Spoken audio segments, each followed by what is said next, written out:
आपका बहुत बहुत स्वागत है इंडिया वाइड में। मैं हूं सना शाहनवाज। आज आपको मैं बताऊंगी कि यमन ने इजराइल पर हमला कर दिया है। जी हाँ, ballistic missile, supersonic, hyper supersonic मिसाइलों से इजराइल पर हमला कर दिया है। इजराइल के तेल अवीव और हाइफा जैसे शहरों पर सायरन बजने लगा। लोग बंकर में जाके छुपने लग गए। उन्हें अपनी गाड़ियां बीच सड़क पर ही छोड़कर वो बंकर में जाने लग गए। और इस तरीके से जो इजराइल का जो माहौल है वो बना हुआ है। लोग डरे हुए हैं, लोग घबराए हुए हैं। लेकिन जो यमन का हमला है वो इजराइल पर जारी है। अब ये हमला किसने क्यों किया है यमन ने? इसकी वजह यह है कि यमन एक इस्लामिक देश है और यमन जो है गाजा और फिलिस्तीन को सपोर्ट करते हुए वो जो है इजराइल पर हमला कर रहा है। जो हूती समूह है जो यमन का जो हमला कर रहा है, उसने ये भी कहा है कि जब तक गाजा पर हमले करना इजराइल बंद नहीं करेगा, वो भी उसी तरीके से इजराइल पर हमला करते रहेंगे। इजराइल के रेड सी पर भी हमला होने लगा है, वहां के जहाजों पर हमला हुआ है। जो इजराइल का जो एयर डिफेंस सिस्टम है आयरन डोम, जिसके बारे में मैंने आपको पहले भी बताया था, वो बहुत ज्यादा एक्यूरेट है, इफेक्टिव माना जाता था। लेकिन अभी वो 60% जो है इंटरसेप्ट कर रहा है और 40% तक हमले हो रहे हैं। लेकिन ये 40% उसका जो सिस्टम है उसकी खराबी ये है, अभी तक ये बात हमें निकल कर सामने आई है कि उसमें ये खराबी है कि वो अगर एक दिशा से हमला हो रहा है तो वो जो है आयरन डोम सिस्टम वो उसको डिटेक्ट कर पाता है और डिफ्यूज भी कर देता है। लेकिन अगर वो हमले चारों दिशाओं से हो रहे हैं तो वो एयर डिफेंस सिस्टम जो है वो फेल हो जाता है। तो उसी का फायदा यमन भी उठा रहा है और ईरान का जो एक ईरान का हाथ पकड़ के यमन भी आगे बढ़ रहा है। नेतन्याहू, बेंजामिन नेतन्याहू, इजराइल के प्रधानमंत्री जो अमेरिका जाने वाले थे इस हफ्ते, उन्हें ये बता दिया गया है यमन की तरफ से कि हम भी पीछे नहीं हैं। ये यमन का मैसेज है इजराइल के लिए। अब इजराइल के लोगों के बारे में आप सोचिए कि उनको क्यों इस तरीके की मुश्किलें भुगतनी पड़ रही हैं। क्योंकि ये उन्होंने खुद ही किया था। पहले पहले उन्होंने गाजा पे हमला किए हैं। हमास और जो इजराइल की लड़ाई जो 2 अक्टूबर 2023 से चल रही है, जो अभी तक खत्म नहीं हुई है पूरी तरह से। गाजा की जो हालत उन्होंने बना दी है, जिस तरीके से वहां के जो लोग हैं, जो बच्चे हैं, जो बड़े हैं, जो सारे लोग हैं, वो सब तकलीफ में हैं। जिस तरीके से उनका नुकसान किया है, उनके घर तोड़ दिए, बिल्डिंग्स, हॉस्पिटल, स्कूल, सब कुछ तबाह और बर्बाद कर दिए इजराइल ने। तो आज जो यमन है वो उसका बदला ले रहा है। और जो जिस तरीके से ईरान ने अपनी हिम्मत दिखाई, ईरान आगे बढ़ा और उसी तरह से जो यमन है वो भी अब आगे बढ़ता हुआ नजर आ रहा है।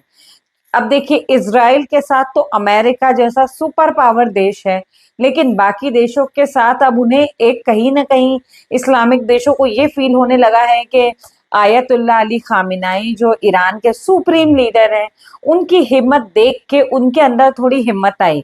क्योंकि आज से पहले वो इतने सक्षम नहीं थे हमले करने में।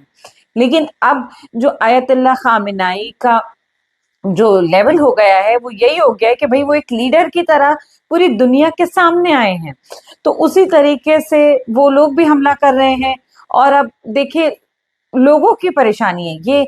बेंजामिन नेतन्याहू ने अपने इतने दुश्मन बना लिए हैं, उनकी अपनी जो उनके अंदर जो ईगो है उसकी वजह से उन्होंने यहूदी और इस्लामिक जो जंग बना दी है, उसकी वजह से आम लोगों का कितना नुकसान होता है। चाहे वो इजराइल के हों, चाहे वो लोग ईरान के हों, चाहे यमन के हो, सबका नुकसान आपने किया है। और आज वही चीज इजराइल को भुगतनी पड़ रही है। इजराइल के साथ भी वही हाल यमन भी कर रहा है लगातार।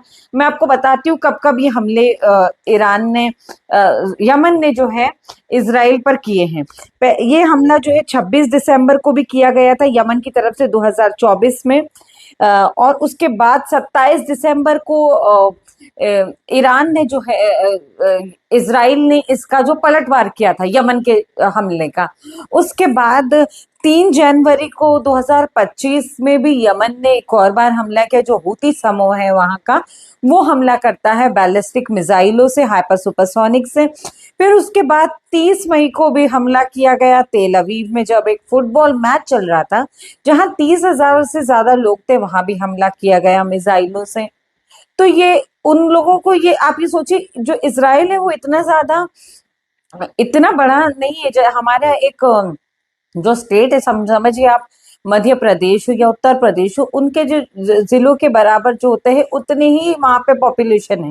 उसके बाद भी उनकी जो इकोनॉमिक है वो बहुत मजबूत है, ये है वजह में।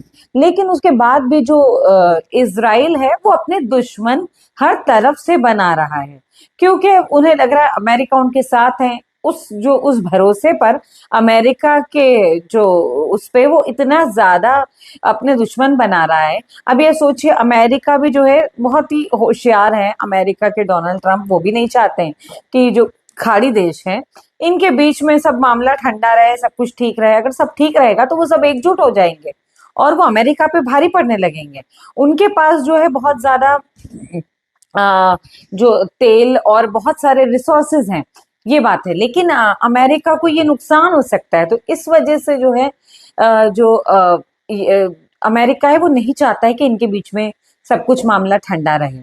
उसी तरह से वो इसराइल को सपोर्ट कर रहा है और उसके सपोर्ट से इसराइल समझ रहा है वो कोई भी जंग जीत सकता है। लेकिन आयतुल्ला अली खामेनी ने साबित कर दिया कि अमेरिका की हेल्प के बिना भी कई जंगें जीती जा सकती हैं। और इसराइल को इस तरीके से अब न जाने यमन को जैसे दुश्मन बना लिया है, यमन कितने हमले करता है और क्या होता है आगे, और कौन कौन से अरब देश इसराइल से दुश्मनी करते हैं और उन पे हमला करते हैं। बेंजामिन नेतन्याहू का ईगो थोड़ा कम होता है या नहीं, और वो ये जो गाजा पे उन्होंने जो जो उनको लोगों को नुकसान पहुंचाया है, वो उसके लिए वो उस हमले को बंद करते हैं या नहीं।